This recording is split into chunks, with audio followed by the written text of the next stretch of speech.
Hello and welcome to a new episode of Podcast in History. Today we'll talk about World War II with Shani Zing and Olena Nikityuk. Hi, I'm Shani. I grew up in the US attending American public schools. We learned in history class that the decision to drop the atomic bomb in Hiroshima and Nagasaki was the only just way to end the war. After my first year of uni, I went to Hiroshima and visited the Peace Memorial Museum, and there were the charred clothes of children who were in school when the bomb was dropped, the personal stories of mothers and brothers and daughters who tried to take care of their family who were severely injured. The impacts on the city were heartbreaking. This was the most shocking thing to see because this part of World War II, the effects of the atomic bombs, were barely glossed over when I was in school. Growing up in Ukraine, I remember my grandfather always dressing up on the 9th of May, picking up flowers from lilac trees, taking out his medals and gathering in the center of the city for military parade. Victory Day was one of the biggest national holidays. It was a day off. Veterans visited schools and shared memories. All TV channels broadcasted war movies and memory concerts. That's interesting that they've called it Victory Day. Doesn't it imply certain things? We'll further explain the origin and justifications of such terms. In the US, it's Memorial Day on May 31st and Remembrance Day on November 11th for them, isn't it? Yes, that's correct. In this podcast episode, we will explore this question further. We'll look at different primary and secondary sources that contrast how Japan, Russia, and the US narrate their role in World War II. This is an important topic to explore because generally, countries place a great deal of faith in their history textbook as a way to provide children with an understanding of how history occurred. However, there have also been controversial textbooks, particularly if we zoom out and take history at a global perspective. Take Japan, for instance. Countries that were victims of Japanese imperialism had serious issues with the government-approved history textbooks. These textbooks, such as the New History Textbook, published in 2000, have been criticized to downplay Japanese aggression and war crimes during World War II. Once we realize that there is no neutral or objective way to tell history, the problem of how history is taught to students in primary and secondary schools become more apparent. Even when it comes to technical knowledge, what is included and what is left out can provide a one-dimensional view of how history occurred. That is a particular problem during wartime as countries rely on nationalism and patriotism to survive. In a scholarly article by Michael H. Romanowski, he claimed that any textbook advances a value-laden perspective of reality. The way Japanese perceive themselves and the US perceive Japanese is different in textbooks. In American textbooks, the Japanese are portrayed as aggressive, militaristic kamikazes. If students take this without question, it could generate prejudice in their interactions with Japanese nationals. There is a lot left out of American textbooks too, though. There is minimal discussion on the transgressions of human rights on the Americans' part during World War II. As I mentioned earlier, in the Japanese Peace Memorial Museum in Hiroshima, they have exhibits that display relics from the time of the atomic bombing. This was significant in realizing the gravity of President Truman's decision to drop the atomic bomb on Hiroshima and Nagasaki.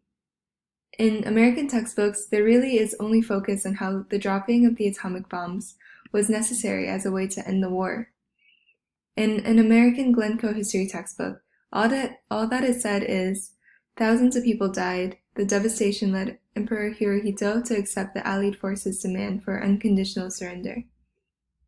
The experience of reading this brief statement is very different from the experience of looking at the artifacts of the burnt clothes of children who were walking home from school when the bomb was dropped, or reading the personal statements of the parents who tried to nurse their kids for the weeks following the attack.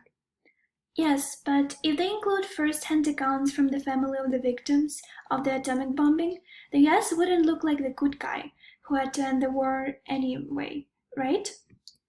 Exactly, but it's such an act of historical silencing for a nation to always try and look like the good guy, isn't it? By doing so, we silence all the victims of the atomic bombing and eliminate the global perspectives of how history occurred. For example, consider the statement immediately released by President Truman after the first bomb was dropped in Hiroshima.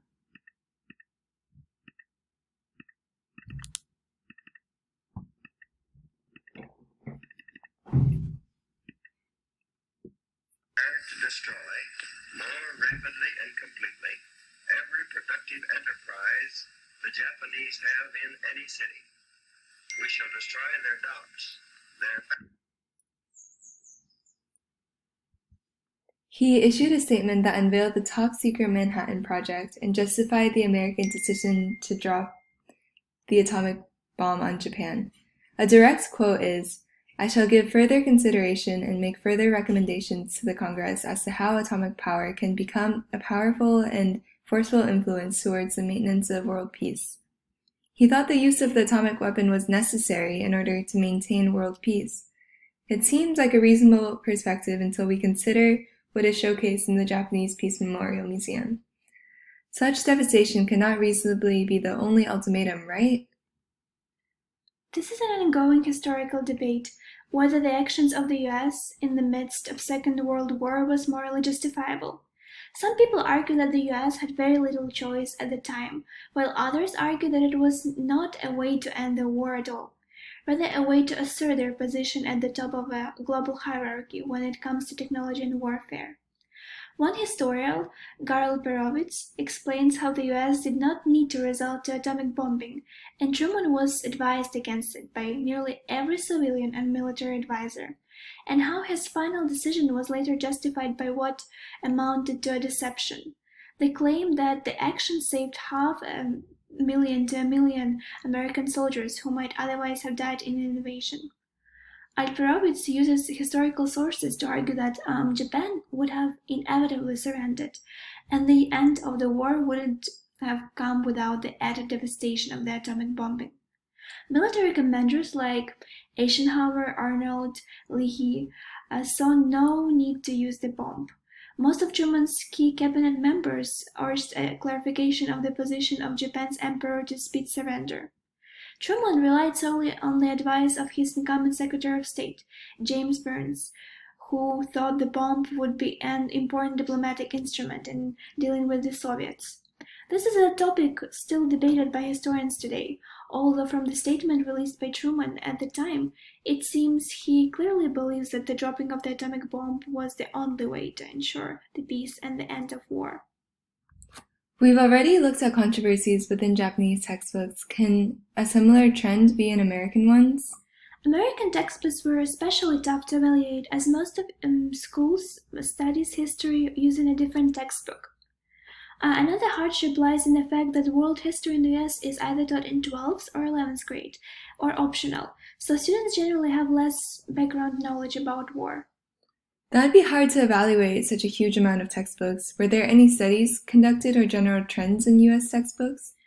Yes. Richard Lanchman had examined around 102 textbooks published from 1970 to 2009 and concluded that they are mostly focusing on personal experiences of soldiers rather than nationalistic agendas.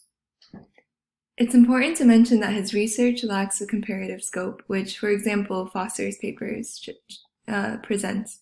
In that paper, he looks not only on American textbooks, but examines English, Japanese, Swedish as well to conclude that all of them present nationalistic bias. Let's also have a quick look at one of the most popular textbooks in the US.